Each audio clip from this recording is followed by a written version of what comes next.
नमस्कार दोस्तों, स्वागत है आपका मेरे इस यूट्यूब चैनल में। तो आज मैं आपको सुनाने चल रही हूँ मुंशी प्रेमचंद्र जी के द्वारा लिखी गई कहानी सफ़ेद खून। चैत का महीना था, लेकिन वे खलिहान जहाँ अनाज की ढेरियां लगी रहती थी, पशुओं के सरला स्थल बने हुए थे। जहाँ घरों से भाग और वसंत का आलाप सुनाई पड़ता, वहाँ आज भाग्य का रोना था। सारा चौमासा बीत गया, पानी की एक बूंद ना गिरी। जेठ में एक बार मूसलाधार वृष्टि हुई थी। किसान फूले ना समाये। खरीफ की फसल बो दी, लेकिन इंद्रदेव ने अपना सर्वस्व शायद एक ही बार लुटा दिया था। पौधे उगे, बढ़े और फिर सूख गए। गोचर भूमि में घास ना जमी। बादल आते, घटाएं उमड़ती। ऐसा मालूम होता कि जल थल एक हो जाएगा, परंतु वे आशा की नहीं, दुख की घटाएं थी। किसान ने बहुतेरे जप्पे, ईंट पत्थर देवी देवताओं के नाम से पूजाएं, बलिदान किए। पानी की अभिलाषा में रक्त के पनाले बह गए, लेकिन इंद्रदेव किसी तरह ना पसीजे। ना खेतों में पौधे थे, ना गोचरों में घास, ना तालाबों में पानी। बड़ी मुसीबत का सामना था। जिधर देखिए धूल उड़ रही थी। दरिद्रता और क्षुधा पीड़ा के दारुण दृश्य दिखाई देते थे। लोगों ने पहले तो गहने और बर्तन गिरवी रखे और अंत में बेच डाले। फिर जानवरों की बारी आई, और अब जीविका का कोई अन्य सहारा ना रहा, तो जन्मभूमि पर जान देने वाले किसान बाल बच्चों को लेकर अपनी मजदूरी करने निकल पड़े। अकाल पीड़ितों की सहायता के लिए कहीं कहीं सरकार की सहायता से काम खुल गया था। बहुतेरे वहीं जाकर जमे। जहाँ जिसको सुविधा हुआ वह उधर ही जा निकला। संध्या का समय था। जादू राय थका मादा आकर जम बैठ गया। स्त्री से उदास होकर बोला, दरखास्त मंजूर हो गई। यह कहते कहते वह आंगन में जमीन पर लेट गया। उसका मुख पीला पड़ रहा था और आंखें सिकुड़ी जा रही थी। आज 2 दिन से उसे दाने की सूरत ना देखी थी। घर में जो कुछ विभूतियां थी, गहने कपड़े बर्तन भाड़े, सब पेट में समा गए। गांव का साहूकार भी पतिव्रता स्त्रियों की भांति आंखें चुराने लगा। केवल तकाबी का सहारा था। उसी के लिए दरखास्त की थी, लेकिन वह आज नामंजूर हो गई। आशा का झिलमिलाता हुआ दीपक बुझ गया। देवकी ने पति को करुण दृष्टि से देखा। उसकी आंखों में आंसू उमड़ आए। पति दिन भर का थका मादा घर आया है, उसे क्या खिलाए। लज्जा के मारे वह हाथ पैर धोने के लिए पानी भी ना लाई। जब वह हाथ पैर धोकर आशा भरी चितवन से उसकी ओर देखेगा, तो वह उसे क्या खाने को देगी। उसने आप कई दिनों से दाने की सूरत ना देखी थी, लेकिन इस समय उसे जो दुख हुआ वह क्षुधा तुरता से कष्ट से कई गुना अधिक था। स्त्री घर की लक्ष्मी है। घर के प्राणियों को खिलाना पिलाना वह अपना कर्तव्य समझती है, और चाहे यह उसका अन्याय ही क्यों ना हो, लेकिन अपनी दीनहीन दशा पर जो उसे मानसिक वेदना उसे होती है, वह पुरुषों को नहीं हो सकती। हठात उसका बच्चा साधो तेज से चौंका और मिठाई के लालच में आकर बाप से लिपट गया। इस बच्चे ने आज प्रायः काल चने की रोटी का एक टुकड़ा खाया था, और तब से कई बार उठा और कई बार रोते रोते सो गया। 4 वर्ष का नादान बच्चा, उसे वर्षा और मिठाई में कोई संबंध नहीं दिखाई देता था। जादू राय ने उसे गोद में उठा लिया और उसकी ओर दुख भरी दृष्टि से देखा। गर्दन झुक गई और हृदय पीड़ा आंखों में ना समा सकी। दूसरे दिन वह परिवार भी घर से बाहर निकला। जिस तरह पुरुष के चित्त अभिमान और स्त्री की आंख से लज्जा नहीं निकलती, उसी तरह उस अपनी मेहनत से रोटी कमाने वाला किसान भी मजदूरी की खोज में घर से बाहर नहीं निकलता। लेकिन हाँ, पापी पेट, तू सब कुछ कर सकता है। मान और अभिमान, ग्लानि और लज्जा के सब चमकते हुए तारे तेरी काली घटाओं की ओट में छिप जाते हैं। प्रभात का समय था। ये दोनों विपत्ति के सताए घर से निकले। जादू राय ने लड़के को पीठ पर बैठा लिया। देवकी ने फटे पुराने कपड़ों की वह गठरी सिर पर रखी, जिस पर विपत्ति को भी तरस आता। दोनों की आंखें आंसुओं से भरी थी। देवकी रोती रही। जादू राय चुपचाप था। गांव के 2-4 आदमियों से भेंट भी हुई। किसी ने इतना भी नहीं पूछा कि कहाँ जाते हो। किसी के हृदय में सहानुभूति का वास ना था। जब ये लोग लालगंज पहुंचे, उस समय सूर्य ठीक सिर पर था। देखा मीलों तक आदमी ही आदमी दिखाई देते थे, लेकिन हर चेहरे पर दीनता और दुख के चिन्ह झलक रहे थे। वैशाख की जलती हुई धूप थी। आग के झोंके जोर जोर से हरहराते हुए चल रहे थे। ऐसे समय में हड्डियों के अगणित ढांचे, जिनके शरीर पर किसी प्रकार का कपड़ा ना था, मिट्टी खोदने में लगे हुए थे। मानो वह मरघट भूमि थी, जहाँ मुर्दे अपने हाथों अपनी कब्र खोद रहे थे। बूढ़े और जवान, मर्द और बच्चे, सब के सब ऐसे निराश और विवश होकर काम में लगे हुए थे, मानो मृत्यु और भूख उनके सामने बैठी घूर रही है। इस आफत में ना कोई किसी का मित्र था, ना हित। दया, सहृदयता और प्रेम, ये सब मानवीय भाव हैं, जिनका कर्ता मनुष्य है। प्रकृति ने हमको केवल एक भाव प्रदान किया है, और वह है स्वार्थ है। मानवीय भाव बहुधा कपटी मित्रों की भांति हमारा साथ छोड़ देते हैं, पर यह ईश्वर प्रदत्त गुण हमारा गला नहीं छोड़ता। 8 दिन बीत गए थे। संध्या समय काम समाप्त हो चुका था। डेरे से कुछ दूर आम का एक बगीचा था। वहीं एक पेड़ के नीचे जादू राय और देवकी बैठे हुए थे। दोनों ऐसे कृश हो रहे थे कि उनकी सूरत नहीं पहचानी जाती थी। अब वह स्वाधीन कृषक नहीं रहे। समय की हेर-फेर से आज दोनों मजदूर बने बैठे थे। जादूराय ने बच्चे को जमीन पर सुला दिया। उसे कई दिन से बुखार आ रहा है। कमल सा चेहरा मुरझा गया है। देवकी ने धीरे से हिलाकर कहा, बेटा, आंखें खोलो, देखो साँझ हो गई। साधु ने आँख खोल दी। बुखार उतर गया था। बोला, क्या हम घर आ गए माँ? घर की याद आ गई। देवकी की आंखें डबडबा आई। उसने कहा, नहीं बेटा, तुम अच्छे हो जाओगे तो घर चलेंगे। उठकर देखो कैसा अच्छा बाग है। साधु माँ के हाथों के सहारे उठा और बोला, माँ, मुझे बड़ी भूख लगी है, लेकिन तुम्हारे पास तो कुछ नहीं है। मुझे क्या खाने को दोगी? देवकी के हृदय में चोट लगी, पर धीरज धर के बोली, नहीं बेटा, तुम्हारे खाने को मेरे पास सब कुछ है। तुम्हारे दादा पानी लाते हैं, तो तुम नरम नरम रोटियां भी बनाए देती हो। साधु ने माँ की गोद में सिर रख लिया और बोला, माँ, मैं ना होता तो तुम्हें इतना दुख ना होता। यह कहकर वह फूट फूट कर रोने लगा। यह वही बेसमझ बच्चा है, जो 2 सप्ताह पहले मिठाइयों के लिए दुनिया सिर पर उठा लेता था। दुख और चिंता ने कैसा अनर्थ कर दिया है। यह विपत्ति का फल है। कितना दुखपूर्ण, कितना करुणाजनक व्यापार है। इसी बीच में कई आदमी लालटेन लिए हुए वहां आए। फिर गाड़ियां आई। उन पर डेरे और खेमे लदे हुए थे। दम के दम यहाँ खेमे गड़ गए। सारे बाग में चहल पहल नजर आने लगी। देवकी रोटियां सेक रही थी। साधु धीरे धीरे उठा और आश्चर्य से देखता हुआ एक डेरे के नजदीक जाकर खड़ा हो गया। पादरी मोहनदास खेमे से बाहर निकले तो साधु उन्हें खड़ा दिखाई दिया। उसकी सूरत पर उन्हें तरस आ गया। प्रेम की नदी उमड़ आई। बच्चे को गोद में लेकर खेमे में एक गद्देदार कोच पर बिठा दिया और तब बिस्कुट और केले खाने को दिए। लड़के ने अपनी जिंदगी में इन स्वादिष्ट चीजों को कभी ना देखा था। बुखार की बेचैन करने वाली भूख अलग मार रही थी। उसने खूब मन भर खाया और तब कृतज्ञ नेत्रों से देखते हुए पादरी साहब के पास जाकर बोला, तुम हमको रोज ऐसी चीज खिलाओगे? पादरी साहब इन भोलेपन पर मुस्कुराकर बोले, मेरे पास इससे भी अच्छी अच्छी चीजें हैं। इन पर साधु राम ने कहा, अब मैं रोज तुम्हारे पास आऊंगा। माँ के पास ऐसी अच्छी चीजें कहाँ, वह मुझे रोज चने की रोटियां खिलाती हैं। उधर देवकी ने रोटियां बनाई और साधु को पुकारने लगी। साधु ने माँ के पास जाकर कहा, मुझे साहब ने अच्छी अच्छी चीजें खाने को दी हैं। साहब बड़े अच्छे हैं। देवकी ने कहा, मैं तुम्हारे लिए नरम नरम रोटियां बनाई हैं, आओ तुम्हें खिलाऊं। साधु बोला, अब मैं ना खाऊंगा।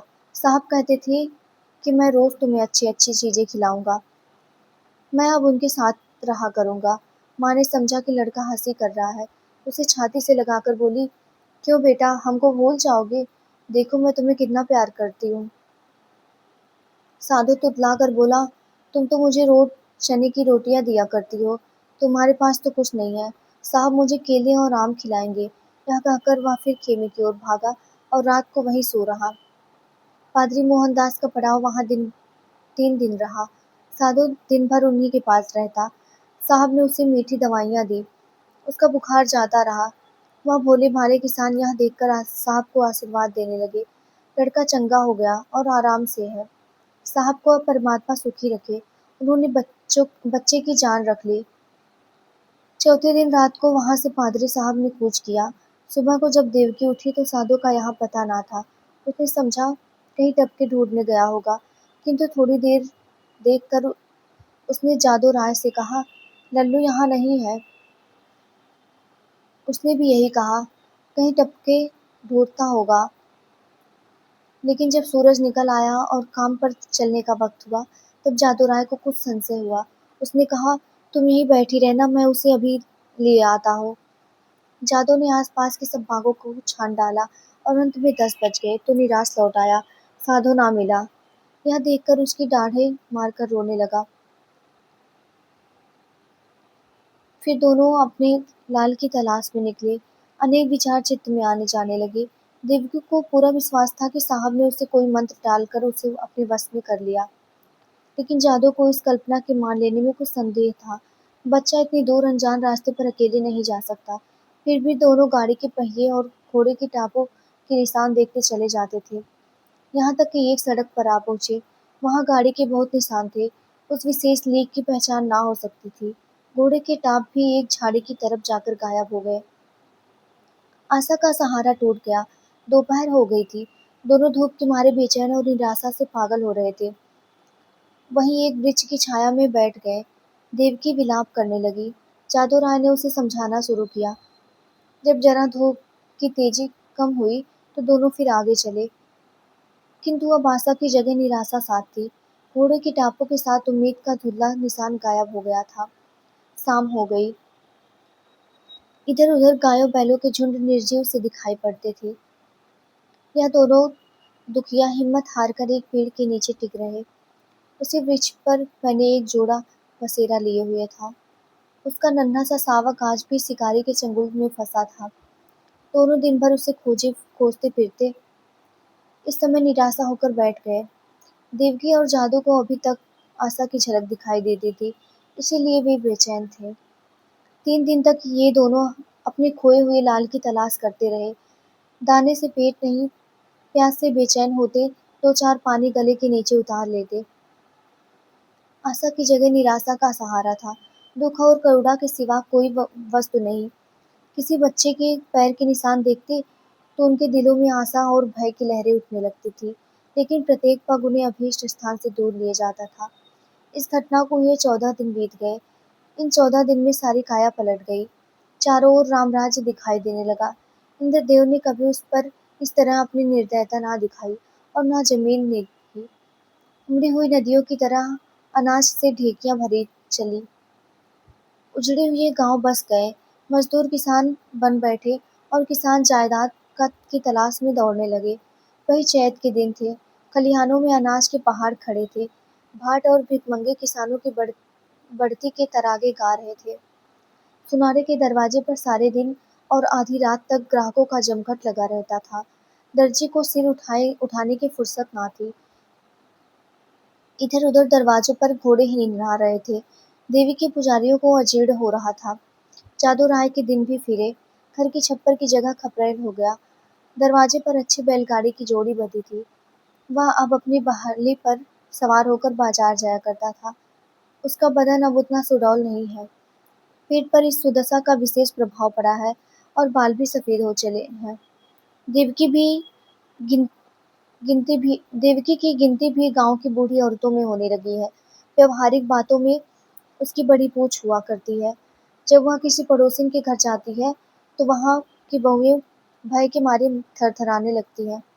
उसके कटु वाक्य और तीव्र आलोचना की सारी गांव में धाक बंधी हुई है। महीन कपड़े अब उसे अच्छे नहीं लगते, लेकिन गहनों के बारे में वह उतना ही उदासीन नहीं है। उनके लिए जीवन का दूसरा भाग इससे कम उज्जवल नहीं है। उनकी 2 संतानें हैं। लड़का माधो सिंह अब खेती-बाड़ी के काम में बाप की मदद करता है। लड़की का नाम शिव गौरी है। वह भी माँ को चक्की पीसने में सहायता दिया करती है और खूब गाती है। बर्तन धोना उसे पसंद नहीं, लेकिन चौका लगाने में निपुण है। गुड़ियों के ब्याह करने से उसका कभी जी नहीं भरता।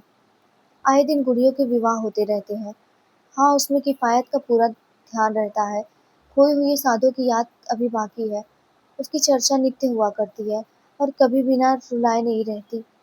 देवकी कभी-कभी सारे दिन उस लाडली बेटी की सुध में अधीर रहा करती है। साँझ हो गई थी। बैल दिन भर के थके मादे सिर झुकाए चले आते थे। पुजारी ने ठकुरद्वारे में घंटा बजाना शुरू किया।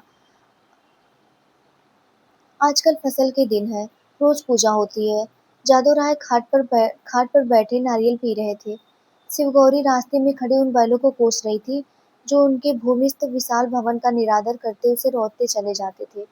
घड़ियाल और घंटे की आवाज़ सुनते ही जादू राय भगवान का चरणामृत लेने के लिए उठ ही रहे थे कि अकस्मात एक नवयुवक दिखाई पड़ा, जो भूखते हुए कुत्तों को दुत्कारता बाईसाइकिल को आगे बढ़ाता हुआ चला जा रहा था।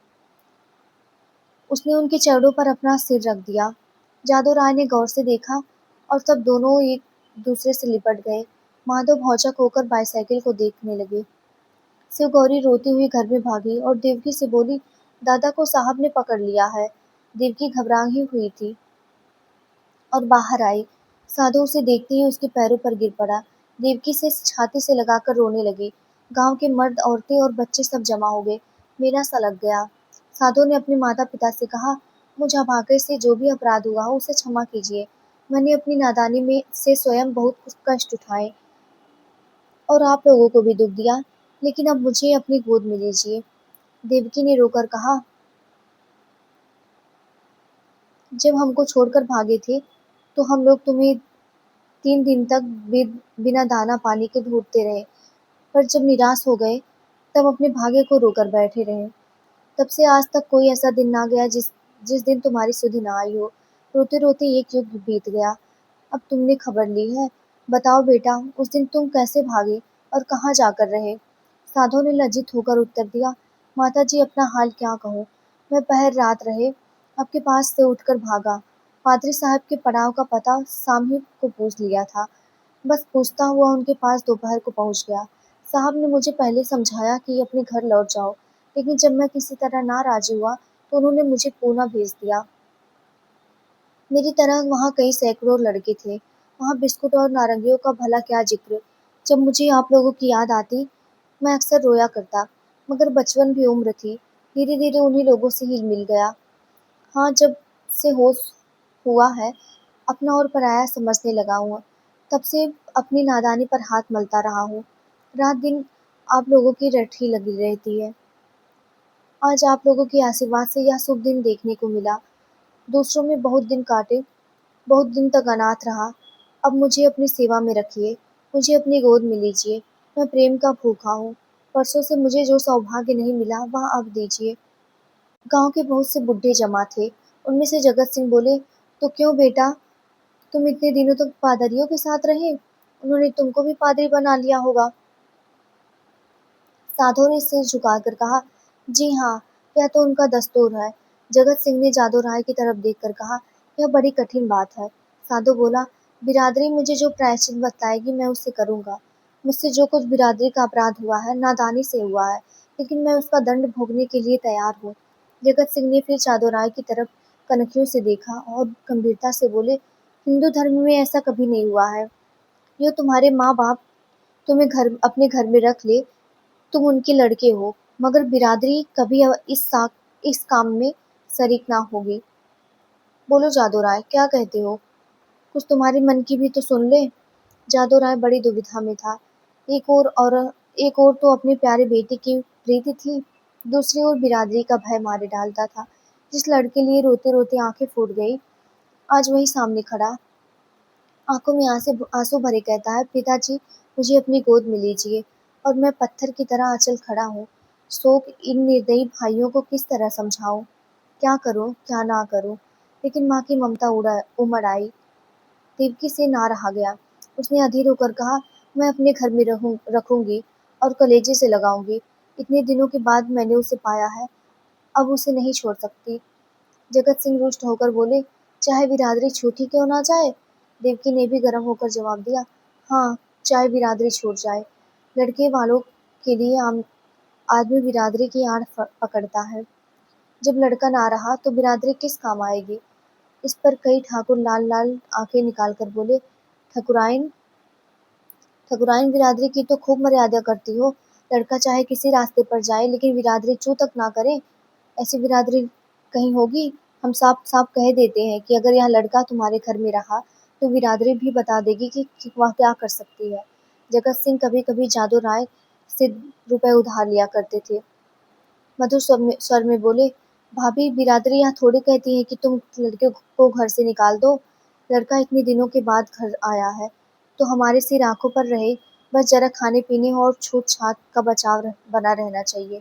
बोलो जादू भाई, अब बिरादरी को कहाँ तक दबाना चाहते हो?